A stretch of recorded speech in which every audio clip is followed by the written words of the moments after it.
Fala, galera. Espero que estejam todos bem. Essa parada de 15 dias deu para dar uma segurada, né?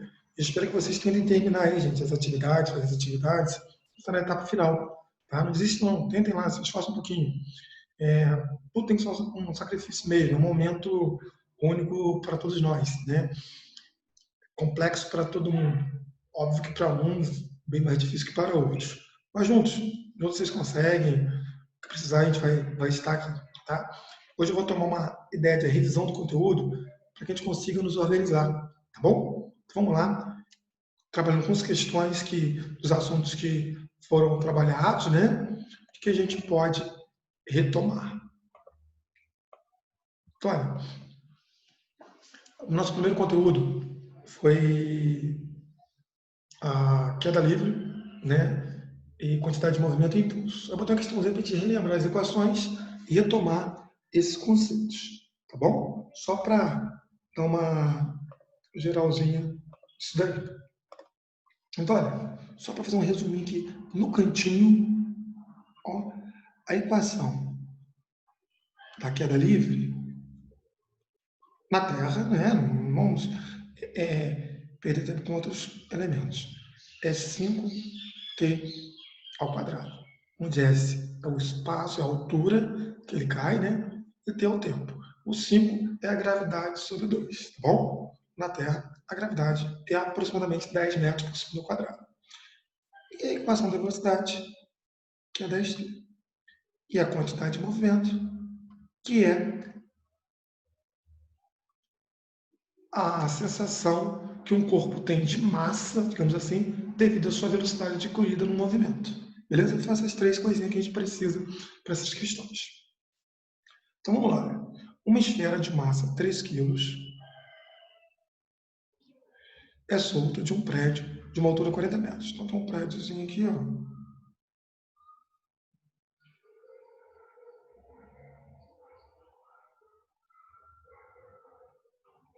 A pedrinha, a esferinha vai cair.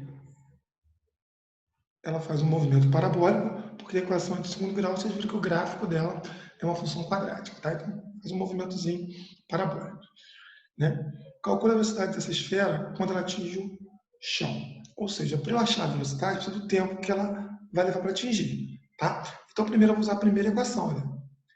S é igual a 5t ao quadrado. S é o espaço que ele percorre, a altura, 40.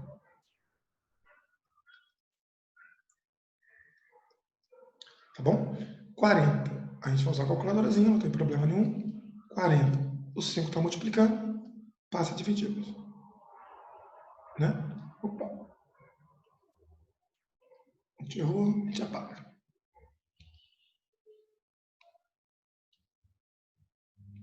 Então ficou assim. T ao quadrado é igual a 8. T é igual a raiz de 8. Se vocês usarem uma calculadora, vai dar aproximadamente 2,8 segundos, tá? Então, aí qual é a velocidade dele? Velocidade é igual a 10 vezes o tempo. Velocidade é igual a 10 vezes 2,8. Velocidade é igual a 28 metros por segundo. Vamos estar lembrando algumas coisinhas. O que significa 28 metros por segundo, professor? Lembrando, olha, as conversões que nós precisamos é de metros por segundo e quilômetro por hora. Quando a gente transforma daqui para cá ou daqui para cá, tá? Aqui eu multiplico por 3,6. E aqui eu divido por 3,6. Então, se eu observar que se eu multiplicar isso por 3 ainda, né? Isso vai dar uns 100 km por hora. Chega a uma pressão danada, né? Então, chega a uma velocidade altíssima, um objeto que cai de uma altura, né? De 40 metros, né? E qual é a quantidade de movimento dele? A quantidade de movimento é a massa vezes a velocidade. A massa está no texto, 3, e a velocidade, 28. Lógico que eu arredondei aqui, está aproximado, tá? 8 vezes 3, 24. 3 vezes 2, 6. 84 quilogramas metros por segundo. A ideia da quantidade de movimento, que a gente não pode deixar passar, é o seguinte. Imagina que significa a quantidade de movimento de 84 quilogramas por metro segundo quadrado. Que numa unidade de um segundo, por exemplo, num espaço de 1 metro, é como se estivesse caindo sobre a pessoa, empurrando 84 quilos. Né?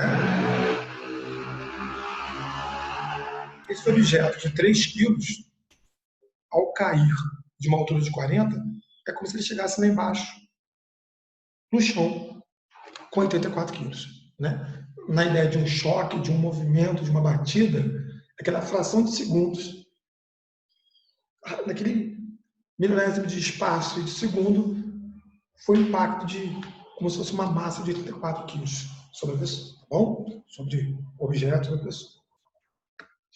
A segunda pessoa, o segundo exemplo nosso é de forças, o segundo e o terceiro, né? E força é um assunto interessante, né? Porque é uma coisa que a gente faz no dia a dia, quando você puxa uma mesa, quando você abre uma porta, quando você abre uma geladeira, quando você mexe qualquer coisa do seu corpo, nós funcionamos com força, com alavancas, né? E aqui a gente precisa ter força para vencer qualquer desafio da vida, beleza? Bom, aqui eu não fiz nem as perguntas, né? Botei o bloco de massa 3 quilos e de massa 1 quilo. A forma da força é que está sem atrito, tá bom? Força é igual a massa vezes a aceleração. A força que dá no texto vale 6. 6 é igual a massa do sistema, que é 4, vezes a aceleração. Então a aceleração vai ser 6 vezes por 4, vai dar 1,5 metros por segundo ao quadrado. Ou seja, se aplicar uma força de 6 newton, significa que a cada segundo ele aumenta a velocidade dele em 1,5 metros por segundo. Tá? Pergunta clássica. Como tem um fio aqui, a pergunta clássica é a força de tração, ou força tensora, que é a força que um fio suporta ao puxar algo. Né? A gente está acostumado com os cabos de aço aí. Ele suporta uma força tensora. Né? Ou para puxar um veículo, ou um guincho, para elevadores, qualquer coisa que você puxa, tem uma corda que você puxa, ela tem uma força tensora. Né? E a mesma forma, a força é igual a massa vezes a aceleração. Só que nessa força eu chamo de T, para dizer que é atração. E a massa? Eu vou olhar o fio e vejo quem ela está puxando. Está puxando esse cara aqui. Então a massa é de 3, a aceleração achei agora há pouco. Então, a força tensora ou traçora é tracionada, né? Tensora ou tração, né? É 4,5 newtons, que é a unidade da força. Beleza? Qualquer problema dessa natureza, eu comporto com a mesma ideia. Só que, por exemplo, quando eu coloco um objeto pendurado, aqui tem uma polia, né, que vai fazer com que esse fio corra, né? Se tem algo pendurado, existe a força, a mesma força, que atua quando um sistema maior, muito maior, exerce sobre todos que estão ali dentro. No caso, a Terra sobre nós, qualquer coisa aqui dentro, que é a força peso, que é a mesma formulazinha. Só que a aceleração que ele está, não é uma aceleração qualquer, a gente fala que é a aceleração da gravidade, né, que vale o 10 aqui, tranquilo. É a mesma fórmula, massa e aceleração. Só que aqui você está sob a ação do planeta que a gente está, tá bom? O que faz esse sistema entrar em movimento? Esse corpo B está pendurado. A tendência dele é cair. O que faz ele cair? O peso dele. Qual é o peso do bloco B? É a sua massa vezes a gravidade. A massa dele, né? A massa dele está aqui 6. A gravidade 10. 60 newtons. Então, tem uma força puxando para cá, 60 newtons. E aí, gente, agora a gente procede da mesma forma. Ó, força é igual a massa vezes aceleração. Qual é a força que está botando o sistema a andar? O peso de B. Qual é a massa que tem todo mundo no sistema? A e B. 4, 6. 10. Então, a aceleração é igual a 60 dividido por 10, que vai dar 6 metros por segundo ao quadrado. Beleza? Então, trabalhando aqui do peso, trabalhando as forças clássicas, para a gente relembrar um pouquinho alguns conteúdos. Tentem fazer essas questões. Vou colocar depois mais uma atividadezinha de queda livre. Aqui a gente botou as equações clássicas da queda livre. Tá? Quantidade de movimento. Depois eu faço mais uma vez com impulso, para a gente ficar bem antenado aí com essas questões, tá? Que são interessantes, são questões que aparecem nos nossos concursos, nos nossos Enems da vida, nos nossos vestibulares. Tá? Força, as leis de Newton são, hoje, a nível médio, os conhecimentos mais pedidos e cobrados nos exames em geral, tá bom? Então, vamos ficar atento aí. Até a próxima, espero que vocês se animem. Tá? Fim do vídeo aqui. E voltemos animados para a segunda etapa e ponto final aí de vocês, tá bom, gente? Valeu, obrigadão e até a próxima.